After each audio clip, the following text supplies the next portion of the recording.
हूँ, पहले 8 क्लास के स्टूडेंटों का टेस्ट मैथ का लिया गया था, इस बार साइंस का लिया जाएगा। इसलिए आप लोग के लिए मैं जीएस ऑफ 8 क्लास यानी जनरल साइंस 8 क्लास का जनरल साइंस के टॉपिक को मैं लेकर आया हूँ। It's all topics are very very important for all student of 8 class. 8 class के सभी स्टूडेंटों के लिए ये टॉपिक बहुत इंपॉर्टेंट है, उनके क्लासिकल एग्जाम को ध्यान में रखते हुए एंट्रेंस या जनरल कंपटीशन के एग्जाम के लिए भी। चलिए, मेरा पहला टॉपिक है प्रोजेक्ट टाइगर। प्रोजेक्ट टाइगर क्या है? देखिए, प्रोजेक्ट टाइगर की शुरुआत कब किया गया था? 1972 ईस्वी में। ये सरकार द्वारा बनाई गई एक ऐसी योजना है। प्रोजेक्ट टाइगर सरकार द्वारा बनाई गई एक ऐसी योजना है जिसका उद्देश्य बाघ जैसे जंगली पशुओं का संरक्षण करना था। हमारे देश में देखिए, बाघ एक जंगली पशु है। बाघ एक क्या है? जंगली पशु है। उसका खाल, हड्डी, नाखून, दांत, ये सारे पार्ट उसके बहुत इंपॉर्टेंट होता है और ये महंगा बिकता है। इसलिए शिकारी लोग अपने फायदे के लिए इसका शिकार करके खाल, हड्डी और नाखून और दांत को बेचकर अच्छा पैसा कमाते हैं। इसलिए हमारे देश में पहले 40,000 बाघ थे, लेकिन शिकारियों ने इसका भरपूर शिकार किया अपने फायदे के लिए, जिसके कारण 2011 तक की गणना किया गया था। 2011 तक देखा गया कि हमारे देश में 1706 बाघ ही बचे थे। कितना बाघ बचे थे? 1706। यानी 2011 तक की गणना के हिसाब से हमारे देश में 1706 बाघ बचे थे और पहले हमारे देश में लगभग 40,000 बाघ थे। आप देखकर अनुमान लगा सकते हैं कि इतनी तीव्र गति से बाघ की संख्या में कितना कमी आया। हमारे देश की सरकार ने देखा कि अगर बाघ जैसे जंगली पशु के शिकार पर रोक नहीं लगाया जाए तो आने वाले टाइम में आपको रेड डाटा बुक में बाघ जैसे जंगली पशु का भी नाम अंकित किया जाएगा। ये जो रेड डाटा पुस्तक है, इसलिए बाघ जैसे जंगली पशु के संरक्षण के लिए सरकार ने एक अधिनियम बनाया जिसे प्रोजेक्ट टाइगर के नाम से जाना जाता है। कब बनाया? 1972 में बनाया, जिसे प्रोजेक्ट टाइगर के नाम से जाना जाता है, जिसका मुख्य उद्देश्य बाघ जैसे जंगली पशु का संरक्षण था और बाघ जैसे जंगली पशु का शिकार पर रोक लगाया गया, क्योंकि बाघ को इस अधिनियम के तहत बाघ को हमारे देश का राष्ट्रीय पशु घोषित किया गया। तो आपको समझ में आ गया होगा कि प्रोजेक्ट टाइगर क्या है। सरकार द्वारा बनाई गई एक ऐसा अधिनियम है जिसके तहत बाघ का शिकार करना कानूनन अपराध है। बाघ जैसे जंगली पशु का आप शिकार नहीं कर सकते हैं इस अधिनियम के तहत। यदि कोई करता है तो उसको गैर अपराधी समझा जाएगा और उस पर सख्त कानूनन कार्रवाई किया जाएगा। पहले हमारे देश में 40,000 बाघ थे और 2011 तक इतनी संख्या 1706 बाघ बचे, इसलिए क्योंकि इसका भरपूर शिकार किया गया। लेकिन जब से यह नियम लागू किया गया, अब बाघ की संख्या पर नियंत्रण किया गया है। तो मुख्य उद्देश्य आपको समझ में आ गया। प्रोजेक्ट टाइगर का मुख्य उद्देश्य क्या है और ये कब बनाया गया, किसके लिए बनाया गया, क्यों बनाया गया, किसके द्वारा बनाया गया, सब चीज की आपको जानकारी हो गया। रेड डाटा पुस्तक देखिए क्या है। रेड डाटा पुस्तक एक ऐसा पुस्तक है जिसमें संकटापन्न प्रजातियों का रिकॉर्ड लिखा जाता है। रेड डाटा पुस्तक एक ऐसा पुस्तक है जिसमें संकटापन्न प्रजातियों का रिकॉर्ड लिखा जाता है। जिस जीव की प्रजाति खतरे में है या खत्म हो चुकी है या खत्म होने के कगार पे है, उनको रेड डाटा पुस्तक में नाम को अंकित कर दिया जाता है। पौधों और जंतुओं के लिए अलग अलग रेड डाटा पुस्तक बनाए जाते हैं। आपको जैसे डोडो पक्षी का नाम आपने सुना होगा, डायनासोर का नाम सुना होगा, शाहदुल पक्षी का नाम सुना होगा, ऑक्टोनाइस पक्षी का नाम सुना होगा। ये सब ऐसी अजूबा पक्षी का नाम है जिनकी प्रजाति खत्म हो चुकी है और इनका रिकॉर्ड जो आपको देखने को मिलेगा तो रेड डाटा पुस्तक में ही मिलेगा। ऐसे ये पक्षी अब दिखाई नहीं दे रही हैं। दिन पर दिन और भी बहुत सारे जीवों की प्रजाति विलुप्त होते जा रहे हैं और उनका नाम रेड डाटा पुस्तक में अंकित किए जा रहे हैं। बायोडाइवर्सिटी पर हम आते हैं। बायोडाइवर्सिटी क्या है, जिसको हिंदी में जैव विविधता कहा जाता है। जैव यानी जीव और विविधता यानी विभिन्नता। जीवों में विभिन्नता ही जैव विविधता है। यानी इस धरती पर पाए जाने वाले जीवों के विभिन्न प्रकार की प्रजातियों और उनमें आपसी संबंध को जैव विविधता कहा जाता है। विश्व जैव विविधता दिवस आपको कब मनाया जाता है? 22 मई को। याद रखिएगा, विश्व जैव विविधता दिवस, विश्व जैव विविधता दिवस 22 मई को मनाए जाते हैं। ये आपको विश्व जैव विविधता दिवस याद रखिएगा 22 मई को। वही अगर 22 मार्च की बात करें तो 22 मार्च को विश्व जल दिवस मनाए जाते हैं। तो ये सब याद रखिएगा। 22 मई को विश्व जैव विविधता दिवस। आखिर जैव विविधता से फायदे क्या हैं? क्या ये हमारे लिए जरूरी है? यह हमारे लिए बहुत जरूरी है। जैव विविधता हमारे लिए बहुत इंपॉर्टेंट है। क्यों है? क्योंकि इसके अनेक कारण हैं। पहला, जैव विविधता से फायदे क्या है, लाभ क्या है? जैव विविधता के कारण पौधों और जंतुओं का संरक्षण होता है, उसका प्रोटेक्शन होता है। जैव विविधता के कारण पौधों और जंतुओं का क्या होता है? संरक्षण होता है। जैव विविधता से मनुष्य की विभिन्न आवश्यकताएं संतुष्ट होती है। यह पर्यावरण संतुलन के लिए जरूरी है। जैव विविधता से जाति उद्भव जैसी क्रिया संपन्न होती है। जैव विविधता पर्यावरण संतुलन को बनाए रखने में सहयोगी होते हैं। जैव विविधता से आपको जीव जंतुओं का संरक्षण होता है। जैव विविधता के कारण ही जीवों के प्रजातियों में क्या होता है? सुधार होता है। तो जैव विविधता से एक फायदे नहीं, अनेक फायदे हैं। जैव विविधता से क्या है? अनेक फायदे हैं। तो बायोडायवर्सिटी के बारे में आप समझ में आ गया। बायोडायवर्सिटी क्यों जरूरी है, आपको यह भी बताया गया कि बायोडायवर्सिटी क्यों जरूरी है। अगर ये बायोडायवर्सिटी नहीं रहेगा, जैव विविधता नहीं रहेगा, तो इस धरती पे दिन पर दिन आपको पर्यावरण असंतुलन की समस्याएं क्रिएट होंगी और मनुष्य की विभिन्न आवश्यकताओं में संतुष्ट होने में समस्याएं क्रिएट होने लगेंगी, जिससे हर प्राणी अपने एनवायरनमेंट में रहने के लिए अनुकूलित नहीं हो पाएगा और एक दिन उस जीव की प्रजाति खतरे में पड़ सकती है और एक दिन ऐसा समय आएगा कि पूरी तरीका से उस जीव की प्रजाति खत्म हो जाएगा। तो चलिए, माइग्रेशन, प्रवास क्या है? प्रवास एक माइग्रेशन सर्टिफिकेट होता है। आप समझते हैं, डॉक्यूमेंट जब आप ऊपर क्लास में जाइएगा तो माइग्रेशन सर्टिफिकेट भी आपको मिलेगा। मैट्रिक इंटर आप करेंगे, ग्रेजुएशन करेंगे, तो ग्रेजुएशन करने के बाद जब आपको क्या करना रहता है, दूसरे कॉलेज में दाखिला लेना रहता है, दूसरे यूनिवर्सिटी में जाना रहता है, तो माइग्रेशन सर्टिफिकेट उठाना पड़ता है दूसरे यूनिवर्सिटी में जाने के लिए। ठीक उसी प्रकार ये माइग्रेशन जो है, जब जीव अपने एनवायरनमेंट में रहते हैं और वहां वो विभिन्न आवश्यकताओं को संतुष्ट नहीं कर पाते हैं, तो वो अनुकूलित होने के लिए एक क्षेत्र से दूसरे क्षेत्र में पलायन होते हैं, जिसे प्रवास कहा जाता है। यानी प्रवास की परिभाषा हो सकती है कि जीवों को अपने वातावरण में, अपने एनवायरनमेंट में अनुकूलित होने के लिए एक क्षेत्र से दूसरे क्षेत्र में पलायन होने की क्रिया प्रवास कहलाती है। प्रवास की क्रिया के क्या क्या कारण हैं? प्रवास की क्रिया के अनेकों कारण हैं।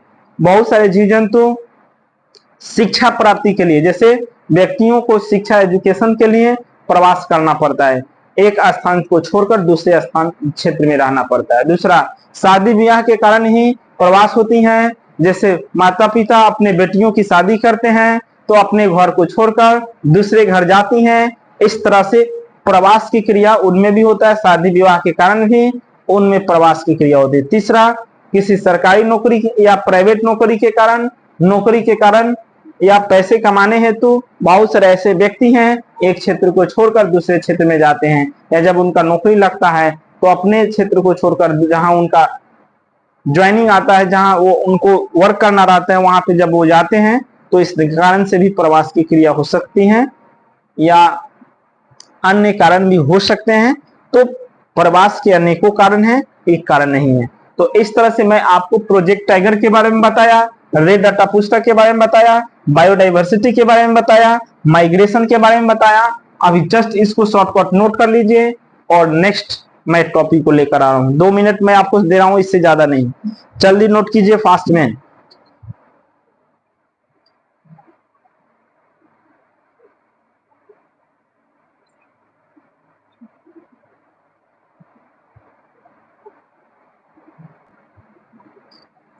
चलिए नेशनल पार्क, उसके बाद में आते हैं नेशनल पार्क। नेशनल पार्क जिसको हिंदी में राष्ट्रीय पार्क या राष्ट्रीय उद्यान इसको कह सकते हैं। नेशनल पार्क को राष्ट्रीय उद्यान भी कहा जा सकता है।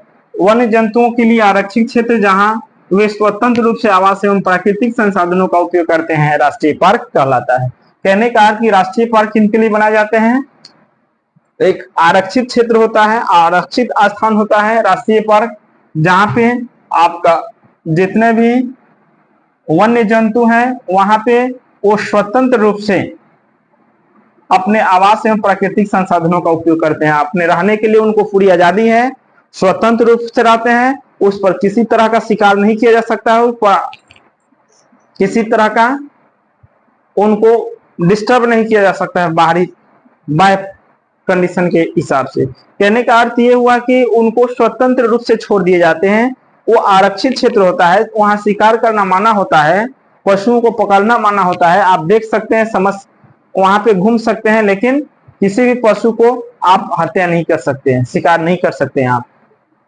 तो ये आपका आवास एवं प्राकृतिक संसाधनों का उपयोग करते हैं। राष्ट्रीय पार्क कहलाता, रहते भी हैं और प्लस में जितने भी प्राकृतिक संसाधन है, खाना पीना, उस सब वहां पे इस्तेमाल करते हैं। नोट में कह रहे हैं कि हमारे देश का प्रथम नेशनल पार्क कौन है? हमारे देश का सबसे प्रथम नेशनल पार्क जो है उत्तराखंड में है, जो 1936 में इसकी स्थापना किया गया था और ये बाघ के लिए प्रसिद्ध है। किसके लिए प्रसिद्ध है? बाघ के लिए हमारे देश का प्रथम नेशनल पार्क जिम कॉर्बेट, हमारे देश का प्रथम नेशनल पार्क उत्तराखंड में। उस पार्क का नाम क्या है? Jim Corbett national park. यहाँ पे नाम भी लिख दे रहे हैं, जिम कॉर्बेट नेशनल पार्क। हर पार्क का नाम होता है, याद रखिएगा। तो हमारे देश का जो प्रथम नेशनल पार्क है उत्तराखंड में, उसका क्या नाम है? Jim Corbett national park. 1936 में इसकी स्थापना हुई और यह बाघ के लिए प्रसिद्ध है। जिस तरीके से हमारे बिहार राज्य की राजधानी जो पटना है, पटना में भी एक चिड़ियाघर है जिसका नाम क्या है? पटना के चिड़ियाघर का नाम क्या है? संजय गांधी जैविक उद्यान। ये याद रखिएगा, अधिकांश बच्चों को नहीं पता होता है। वहां से वो घूम कर चले आते हैं, भ्रमित करके चले आते हैं, लेकिन वो पढ़ाई नहीं करते, सिर्फ जानवरों का अवलोकन करते हैं कि यहाँ पे इस तरह के जानवर रहते हैं। लेकिन उस गेट पर क्या लिखा हुआ रहता है? संजय गांधी जैविक उद्यान, यानी उसका नाम वही है। अब हम नेक्स्ट टॉपिक में आते हैं, ग्रह और तारा। ग्रह और तारा में अंतर क्या है? देखिए, ग्रह और तारा दोनों अलग अलग खगोलीय पिंड है। ग्रह को इंग्लिश में प्लेनेट कहा जाता है। प्लेनेट किसे कहते हैं? आखिर ग्रह किसकी परिक्रमा करते हैं? तारों की। वैसे खगोलीय पिंड जिसका अपना ऊष्मा एवं प्रकाश नहीं होता है और वो तारों की परिक्रमा करते हैं, ग्रह कहलाते हैं। समझ में आ गया? यहाँ पे डिफिनेशन लिख लोगे, जिसको नहीं जानकारी है लिख लोगे। वैसे खगोलीय पिंड जिसका अपना ऊष्मा एवं प्रकाश नहीं होता है और वे तारों की परिक्रमा करते हैं, ग्रह कहलाते हैं। ग्रह जो होते हैं तारों की प्रकाश से दीप्तमान दिखते हैं।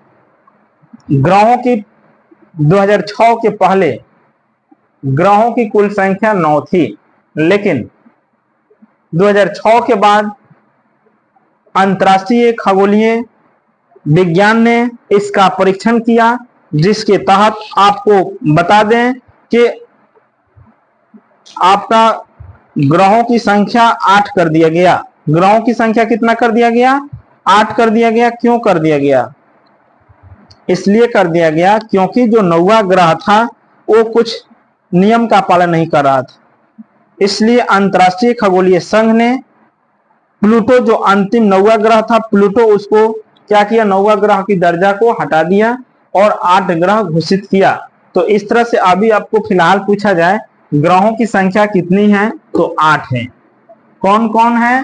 वो बुध, शुक्र, पृथ्वी, मंगल, बृहस्पति, शनि, अरुण, वरुण। तो इस तरह से आपको ग्रहों की संख्या कितनी है जी? 8 है। और स्टार का मतलब होता है तारा। वैसे खगोलीय पिंड जिसका अपना ऊष्मा एवं प्रकाश होता है, वैसे खगोलीय पिंड जिसका अपना ऊष्मा एवं प्रकाश होता है, तारा कहलाता है। अब यहाँ पे सवाल उठता है कि तारा, ब्रह्मांड में तारों की कुल संख्या कितनी है?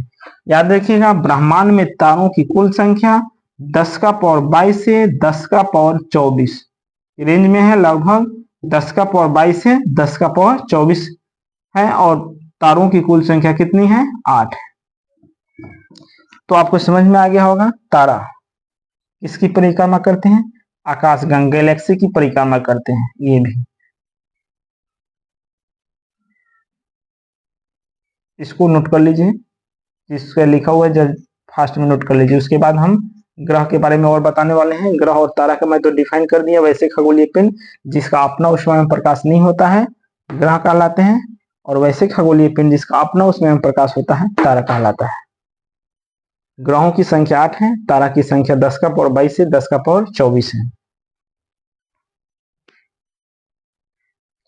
जल्दी नोट कर लीजिए, जल्दी फास्ट में नोट कीजिए, इसको मिटाने वाले हैं।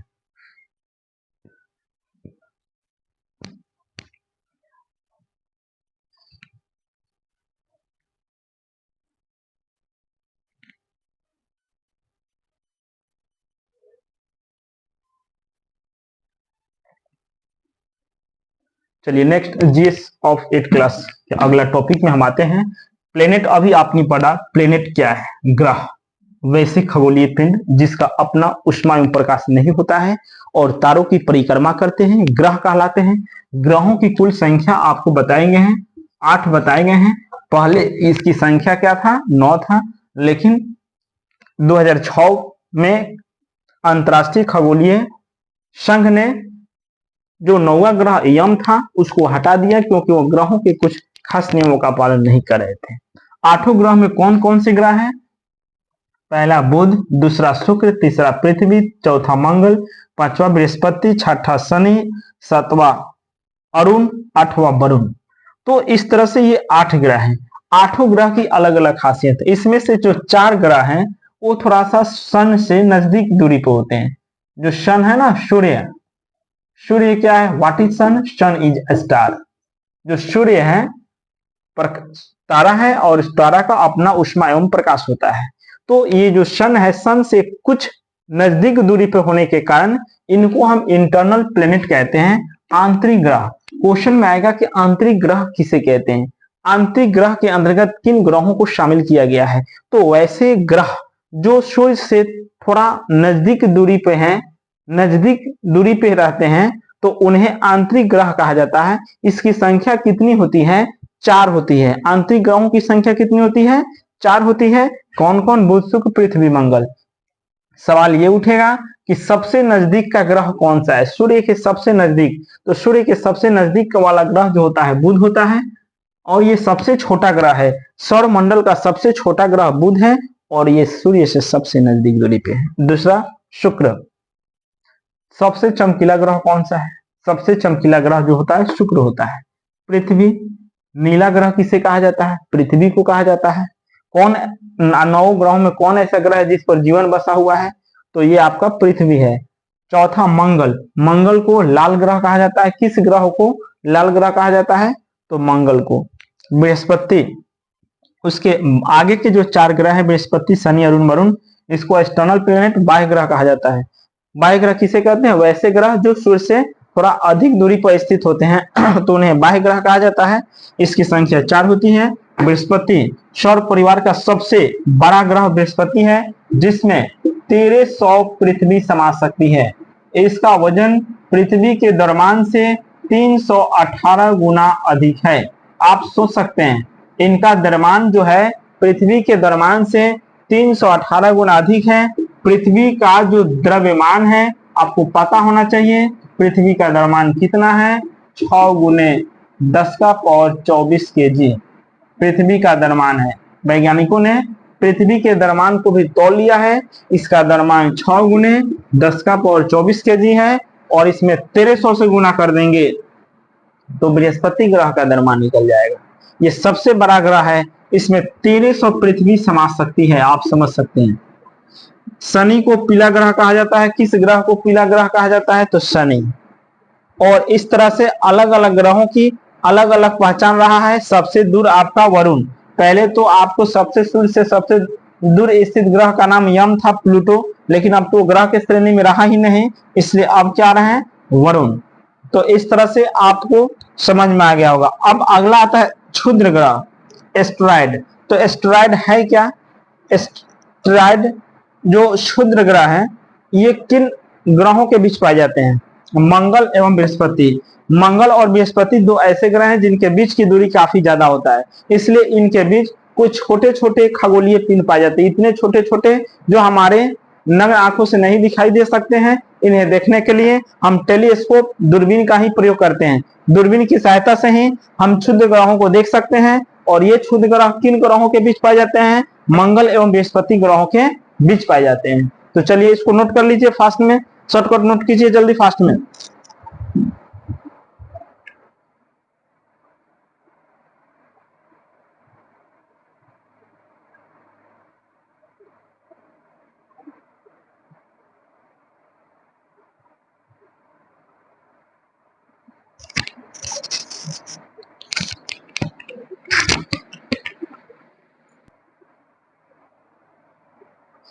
चलिए मैं नेक्स्ट टॉपिक पर आता हूँ, सैटेलाइट। सैटेलाइट क्या है? क्षुद्र ग्रह के बाद मैं आपका अगला टॉपिक लिख कर आया हूँ, सैटेलाइट। उपग्रह क्या है? वैसे खगोलीय पिंड जो ग्रहों की परिक्रमा करते हैं, उपग्रह कहलाते हैं। उपग्रह याद रखिएगा, ग्रह की परिक्रमा करते हैं। आपका ग्रह तारों की परिक्रमा करते हैं, उपग्रह ग्रहों की परिक्रमा करते हैं। तो वैसे खगोलीय पिंड जो ग्रहों की परिक्रमा करते हैं उपग्रह कहलाते हैं। जैसे चंद्रमा। चंद्रमा क्या है? उपग्रह है। वो किसकी परिक्रमा करता है? पृथ्वी की। तो पृथ्वी क्या है? ग्रह है। What is earth? Earth is a planet. What is moon? Moon is a satellite. What is sun? Sun is a star. तो इस तरह से आपको याद रखना है कि चंद्रमा उपग्रह है, पृथ्वी ग्रह है और सूर्य तारा है। तो पृथ्वी की परिक्रमा कौन करता है? चंद्रमा। इसलिए चंद्रमा पृथ्वी का उपग्रह हुआ। इस तरह से आपका आज के आधुनिक युग में बहुत सारे उपग्रह बनाए जा चुके हैं, जिसमें भारत का सबसे पहला कृत्रिम उपग्रह आर्यभट्ट होता है। भारत का सबसे पहला कृत्रिम उपग्रह कौन सा है? आर्यभट्ट। आज बहुत सारे कृत्रिम उपग्रह बनाए जा चुके हैं, लेकिन पहला की बात करेंगे तो आर्यभट्ट है। इसके अतिरिक्त भास्कर है, रोहिणी है, डॉट डॉट बहुत सारे हैं। तो ध्यान दीजिएगा, कृत्रिम उपग्रह के उपयोग कौन कौन है? कृत्रिम उपग्रह का उपयोग आखिर ये उपग्रह सैटेलाइट क्यों बनाए जाते हैं? मौसम की भविष्यवाणी। आप देखे होंगे कि 4 दिन बाद बारिश होने वाला है और आपको ज्ञान विज्ञान या टेलीविजन पर पहले ही ये सूचना दे दी जाती है कि इतना डेट को बारिश होने वाली है। उनको कैसे पता होगा? बहुत सारे व्यक्ति चौंक जाते हैं कि अरे 5 दिन बाद की जानकारी कैसे हो गया? ये आपको कृत्रिम उपग्रह की जानकारी के थ्रू बताया जाता है। तो कृत्रिम उपग्रह मौसम की भविष्यवाणी कर लेते हैं पहले ही कि वो बारिश होने वाला है या नहीं। रेडियो एवं टेलीविजन संकेतों का प्रेषण। रेडियो एवं टेलीविजन संकेतों का क्या होता है? प्रेषण। और दूरसंचार एवं दूरसंवेदन के लिए कृत्रिम उपग्रह का प्रयोग किया जाता है। आप देखे हैं ना कितना रेडियो या टेलीविजन संकेतों का प्रेषण बहुत दूर दूर तक जाता है। आप घर बैठे अमेरिका की जानकारी, देश विदेश की जानकारी ले लेते हैं, दूसरे स्टेट की जानकारी ले लेते हैं। वो आपको कृत्रिम उपग्रह के जरिए उनके संकेतों का प्रेषण किया जाता है, जिसके कारण वहां की तस्वीरें आपको अपने मोबाइल में, अपने टीवी में दिखाई देती है। दूरसंचार, हम जो बात करते हैं, जो इंफॉर्मेशन, सूचना या जो कुछ भी हम क्रियाकलाप करते हैं, वो चीज की जानकारी दूसरे जगह तक भी जा सकती है या दूसरे जगह की जानकारी यहाँ तक आ सकती है। ये सब जो ट्रांजेक्शन हो रहा है, इंफॉर्मेशन जो टेक्नोलॉजी वर्क कर रहा है, वो सैटेलाइट के जरिए ही वर्क कर रहा है। अगर सैटेलाइट वर्क सही से नहीं करेगा ना, तो ये इंफॉर्मेशन टेक्नोलॉजी यानी इन दूरसंचार दूरसंवेदन का सही तरीके से संचार नहीं हो पाएगा, जिसके कारण हम स्पष्ट रूप से या सही तरीके से हम बातचीत नहीं कर पाएंगे, दूर दराज या हम देश विदेश की जानकारी नहीं ले सकते। इसलिए ये सैटेलाइट ने हमारी टेक्नोलॉजी को, हमारी लेवल के स्तर को काफी आगे किया है और बहुत आगे बढ़ाया है। आर्थिक और व्यवस्था में भी बहुत ज्यादा से ज्यादा सुधार लाया है। तो चलिए आप इसको नोट कर लीजिए, जल्दी नोट कीजिए फास्ट में।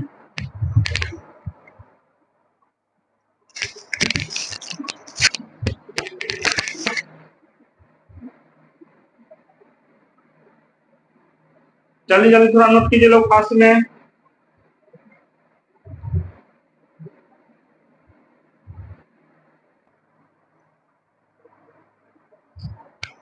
चलिए, तो यहाँ पे हम आते हैं नेक्स्ट टॉपिक पे, पेस्चुराइजेशन। पेस्चुराइजेशन है क्या? पेस्चुराइजेशन को हिंदी में पाश्चीकरण कहा जाता है। पाश्चीकरण, it is the important, very very important process. ये एक प्रकार का पाश्चीकरण, एक प्रकार का प्रक्रिया का नाम है, एक मेथड का नाम है, एक टेक्निक का नाम है, जिसका खोज फ्रेंच वैज्ञानिक पाश्चीकरण ने किया था। लुई पाश्चीकरण का नाम आपने सुना था, लुई पाश्चर। लुई पाश्चीकरण तो प्रोसेस का नाम है, इसका खोज लुई पाश्चर नामक वैज्ञानिक ने किया था। उस वैज्ञानिक, फ्रेंच वैज्ञानिक, जिसका नाम क्या था? Louis Pasteur. यहाँ पे लिख दे रहे हैं, लुई पाश्चर नामक वैज्ञानिक ने किया था, और इसके नाम पर ही इस प्रक्रिया का नाम पाश्चीकरण पड़ा है। तो लुई पाश्चर जो है, इस प्रक्रिया में को क्यों बनाया? देखिए, पाश्चीकरण एक ऐसी प्रक्रिया का नाम है जिसमें दूध, मिल्क को 15 से 30 सेकेंड के लिए 70 से, यानी 15 से 30 सेकेंड के लिए लगभग आपका टेम्परेचर, मैं आपको बता दे रहा हूं, 70 डिग्री सेल्सियस तापमान तक गर्म किया जाता है। कितना? 70 डिग्री सेल्सियस। और शीघ्रता से ठंडा कर उसको भंडारित कर लिया जाता है या पैकिंग कर लिया जाता है। इससे क्या होता है? आप जानते हैं कि पॉलिथीन में जब पैकिंग करिएगा, ज्यादा देर तक रखिएगा, वो तो गल जाएगा ना। इसलिए ऐसा इसलिए किया जाता है क्योंकि ऐसा करने से दूध में मौजूद हानिकारक सूक्ष्म जीव नष्ट हो जाते हैं। यानी इस प्रक्रिया का प्रयोग दूध को सूक्ष्म रहित करने के लिए किया जाता है। तो इस तरह से फ्रेंच वैज्ञानिक लुई पाश्चर ने इस प्रक्रिया का खोज किया था।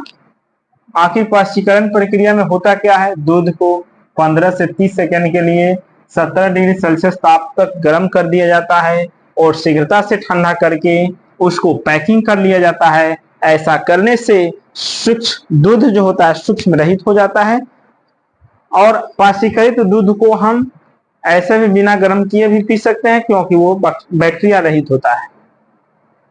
इसका खोज किसने किया था? लुई पाश्चर वैज्ञानिक ने। वो कौन, किस तरह के वैज्ञानिक थे? कहाँ के रहने वाले थे? फ्रेंच के रहने वाले। अब देखिए, लाभदायक सूक्ष्म जीव, उसमें भी कुछ हानिकारक सूक्ष्म जीव को तो नष्ट करके भगा दिए जाते हैं, लेकिन जो लाभदायक सूक्ष्म जीव होते हैं उनका प्रयोग किए जाते हैं। जैसे यीस्ट है, यीस्ट लाभदायक सूक्ष्म जीव। इडली डोसा का फूलने के कारण या इडली डोसा बनाने में यीस्ट का प्रयोग किया जाता है। अल्कोहल बनाने के लिए यीस्ट सूक्ष्मजीव का प्रयोग किया जाता है। फर्मेंटेशन जो किण्वन प्रक्रिया होती है, किण्वन प्रक्रिया में भी यीस्ट सूक्ष्मजीव उपयोगी होते हैं। और दूध से दही को जमाने के लिए लैक्टोबैसिलस जीवाणु का प्रयोग होता है। कुछ ऐसे भी सूक्ष्मजीव हैं जिनका प्रयोग हम करके हम क्या करते हैं? एंटीबायोटिक दवा तैयार करते हैं या टीका तैयार किया जाता है। अब हम आते हैं next, food poisoning. Food poisoning, खाद्य विषाक्तता क्या है? आजकल फूड पॉइजनिंग बहुत ज्यादा हो रहा है। हम जानते हैं कि ताजे खाद्य पदार्थों के स्वाद क्या होते हैं?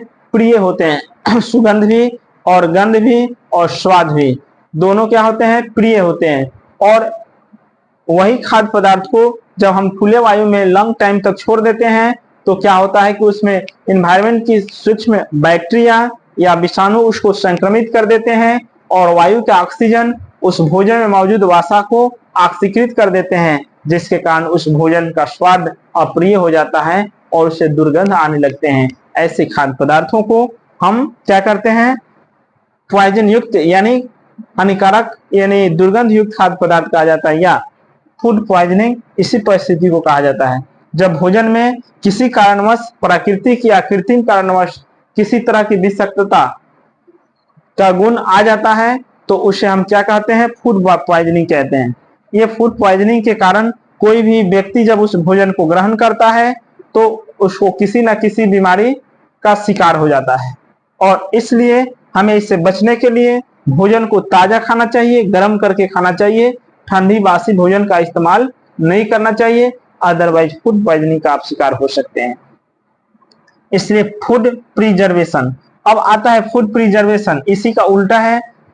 खाद्य पदार्थों को एक अच्छे वातावरण, अनुकूलित या बेहतर वातावरण में रखकर उसको हानिकारक सूक्ष्म जीवों से बचाना और ऑक्सीकृत होने से बचाने की प्रक्रिया जो है वो फूड प्रिजर्वेशन है, खाद्य परिरक्षण है। इसके लिए हम क्या करते हैं? भोजन ऑक्सीकृत ना हो उसमें भोजन में एंटीऑक्सीडेंट नामक पदार्थ मिला देते हैं।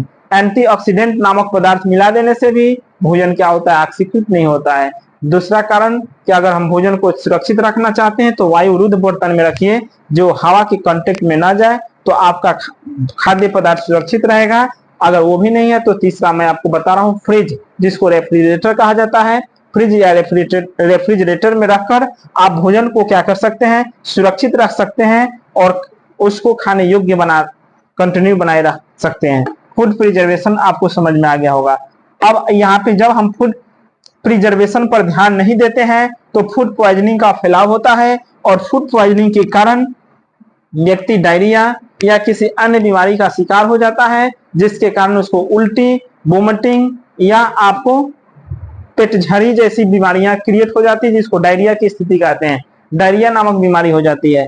इससे क्या होता है कि हमारे शरीर से, यानी जिनको होते हैं उनके शरीर से अधिक मात्रा में पोषक तत्व एवं लवणों का ह्रास हो जाता है। तो हमारे शरीर से अधिक मात्रा में जल, लवण, खनिज लवण इत्यादि का ह्रास होना निर्जलीकरण है, डिहाइड्रेशन है।